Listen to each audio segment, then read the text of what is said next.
Сайн байцгаана уу та бүхэндээ энэ өдрийн мэндийг хүргэе. Аранхан аймгийн насан туршийн сурвалжлагын төвөөс бэлтгэн гаргаж буй амжилт хэдүү подкастынхаа өнөөдрийн зочноор Эрдэнэт улсын сумын хүүхдийн 10 дугаар цэцэрлэгийн багш Оюн Жаргалыг онцолж түүний ур чадвар амжилт бүтээлийг тодтогч байна.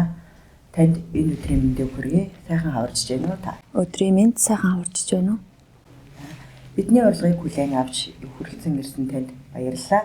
Амжилтын түүх подкастынхаа зочноор уран оролцуулах болсон шалтгаан маань энэ улсынхаа ирээдүй болсон бяцхан өрсгийг хөгжүүлж дэмжиж сайн нэргэн төлөвшүүлэн гаргах үйлсэд үнэтэй хувь нэмэр оруулж буй олон мянган залуу багш нарын маань төлөөлөл болохоор бид таныг подкастынхаа зочноор уран оролцуулсан юм а.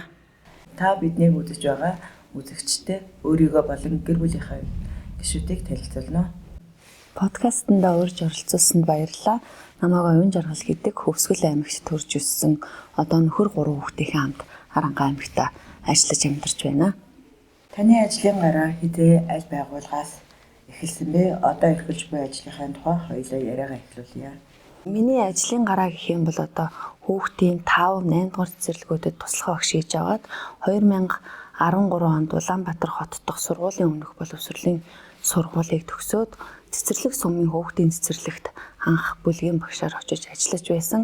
Эдгээр цэцэрлэгүүдэд ажиллах явцдаа олон сайхан багш нараа харж, үлгэр дуурайл авч, одоо тэднээсээ суралцж одоо багш болох ажлынхаа анхны гарааг эхлэж байсан.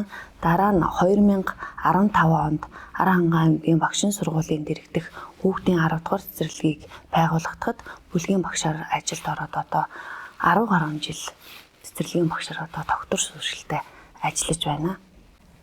Та 2024 оны ур чадварын уралдаанд амжилттай оролцсон байсан.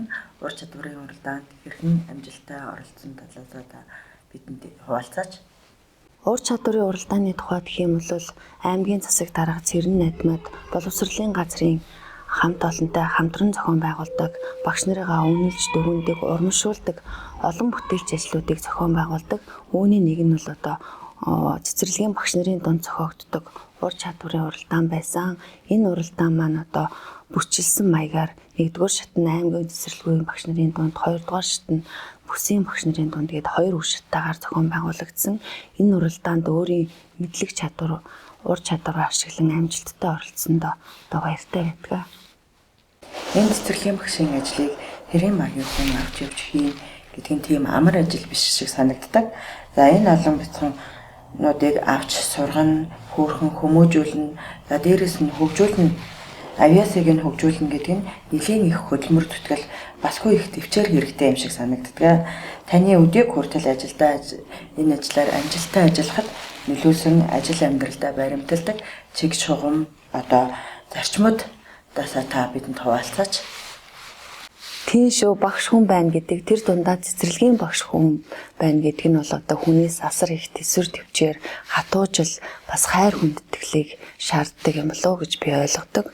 Миний хувьд бол одоо хүүхдүүдтэй ажиллахдаа хүүхдүүдэд хайраар дүүрэн байлгаж, хүүхдүүдэд ойлгож, хүндэлж харилцахыг одоо чухалчилдаг. Тэгээд хүндэлж ойлгож харилцснаар хүүхэд нь одоо багш намайг юу гэж хэлчих бол гэсэн айх айдсгүй чөлөөтэй бүтээлчээр суралцах боломжийг одоо бүрдүүлж өгөх талаасаа илүү их анхаарч ажилладаг. За дараагийн миний нэг зарчим гэх юм бол хүүхдүүдэд одоо чаддаг зүйлээр нь дамжуулж хөгжүүлэхийг чухалчилж үздэг. Чаддаг зүйл гэдэг маань одоо хүүхдээ арай давуу байгаа чадварыг багш олж хараад тэрийг одоо илүү төлхөө хөгжүүлнэ гэсэн үг байдаг.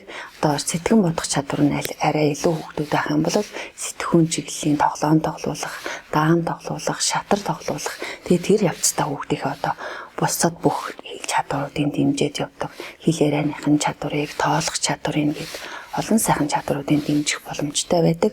Мөн одоо дуудуулах, бүжиглэх авиастай хүүхдүүд байх юм бол авиасаар нь дамжуулаад одоо хүүхдүүдийг авиасыг хөгжүүлснээр өөртөө их итгэлтэй болгодог. Бусдад өөрийгөө илэрхийлэх чадварыг хөгжүүлснээр одоо хэл ярианд давхар хөгжиж идэг. Бусад бүхэл чадварууд нь хөгжиж байдаг гэж харддаг. Багш бидний одоо ажлын гол зорилго нь бол хүүхдүүдэд сургуульд амжилттай бэлтгэх явдал байдаг. Үүний тулд одоо хүүхдүүдэд 1-р ангид ороход нь өөртөө итгэх итгэлтэй, сурах хүсэл эрмэлзэлтэй, бусдыг ойлгож, хүндэж, харилцдаг, тэгээд бүтээл сэтгүүтэй хүүхдийг л одоо сургуульд бэлтгэж оруулж өгөхийг л зорилж ажилладаг та. Та одоо хэд их анги авч ажиллаж байгаа вэ? Таны болон таны одоо авч төгсөж байгаа сурагчдын амжилтаас та хуваалцаач. Миний хувьд бол сургуулийн өмнөх боловсролын бүлгийн багшаар 12 дахь жилдээ ажиллахдаа 3 бэлтгэл бүлгийг төгсгсөн байдаг. 2019 онд төгсгсөн бэлтгэл бүлгийн маань хүүхдүүд 4-р сургуулиас зохион байгуулагддаг бяцхан математик журалдаанд 10 хүүхэд оролцож 10 хүүхдийн 8 нь одоо алтан мөнгө хүрэл гэх мэт медалуудыг авч даамны төрлөөр одоо эрэгтэй эмэгтэй 2 хүүхэд маань алтан медаль, мөнгөн медаль гэдэг ингээд хүүхдүүд маань одоо тэр үедээ багтан амжилт гаргаж байсан. Хүүхдүүдийн амжилтаар одоо тэр үед одоо миний би шилдэг багшаар одоо шалгарч исэн. Даамны дугуйланг одоо жил бүр би одоо цэцэрлэг дээрээ хичээлүүлдэг. Энэ ажлынхаа хүрээнд одоо аймгийн цэцэрлэгүүд дээр зохион байгуулагддаг даамны тэмцээнд одоо оролцсон хүүхдүүд маань тогтмол амжилт гаргадаг. За мөн одоо хүүхдийн урлагийн их наадам, бүжгийн тэмцээн, дууны тэмцээн гээд хүүхдүүд маань оролцсон тэмцээн бүртээ амжилт гаргадаг. Энэ хүүхдүүдийн гаргадаг амжилтаар одоо багш миний хувьд бол маш их бахархдаг. За энэ их амжилт гаргана гэдэг нь бол ганц багшийн хичээл зүтгэл биш, хүүхэд эцэг их багшийн одоо хамтын хичээл зүтгэл байдаг болохоор би одоо эцэгчүүдтэй, хүүхдүүдтэй одоо маш их талархаж авдаг. Танд энэ мэргэжлийг сонгон суралцахыг хүсэлтэй 12 дугаар анги төгсөж байгаа хүүхдүүд за одоо суралцж буй оюутан дүү нартай одоо таны зүгээс хэлхийг хүссэн одоо бодож явдаг зүйл байвал манай баянхүү подкастаар дамжуулан одоо та хэлж байна. За багшийн мэргэжлийг сонгоно тэр дундаа цэцэрлэгийн багшийн мэргэжлийг сонгоно гэдэг бол одоо маш үүрэг хариуцлагатай ажил гэж би хардаг. За багш болохоор бэлтгэж байгаа хүүхдүүд маань хамгийн гол нь хүүхдэд хайртай, хүүхдийг ойлгодог, хүндэлдэг, тэгээд мэргэжилтэй, тууштай, үнэнч, хичээнгүй, зүтгэлтэй байж чадах юм бол одоо бусад зүйлийг бол одоо цэцэрлэгийн байгууллага дээр бусад багш нараас суралцаад цаашаа одоо илүү амжилттай ажиллах боломж нь бол нээлттэй байна л гэж хардаг. Бидний ярилцлага энд хүрээд өндөрлөж байна. За энэ их ажил ихтэй хүндтэй хөдөлмөрийг эрхлэхэд баттай ар тал болж байдаг гэр бүл аав ээж хань ижлгүүгээрээ бол энд хүрэхэд бас хэцүү. Та хандаа хайртай гэр бүлийнхэндээ болон хамтран ажиллахтай хэлэх сэтгэлийн үгийг одоо танд үлдээе. Тийм, өглөөнөөс гараад орой хүртэл завгүй ажилладаг энэ цэцэрлэгийн багшийн маань ажлыг ойлгож, үргэлж ард маань тусалж, намайг бурхтуудын дунд ажилладаг хэмээн бэлгшээдэг хадам аав ээжтэй болон хандаа маш их баярлалаа.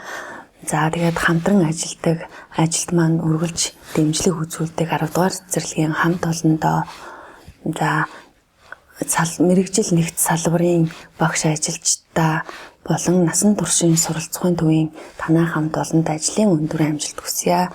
Одоо энэ подкастт орж оролцсонд маш их баярлалаа. За баярлалаа. Манай Арангаан аймгийн насан туршийн суралцахын төвөөс зохион байгуулсан сургалт үйл ажиллагаа идэвхтэй оролцож байдаг. Танай хамт олонд болон танд одоо насан туршийн суралцахын төвийн хамт олонны өмнөөс болон өөрийнхөө хувийн зүгээс маш их баярлалаа илэрхийлж байна. Танд ажлын өндөр амжилтыг хүсье. Баярлалаа.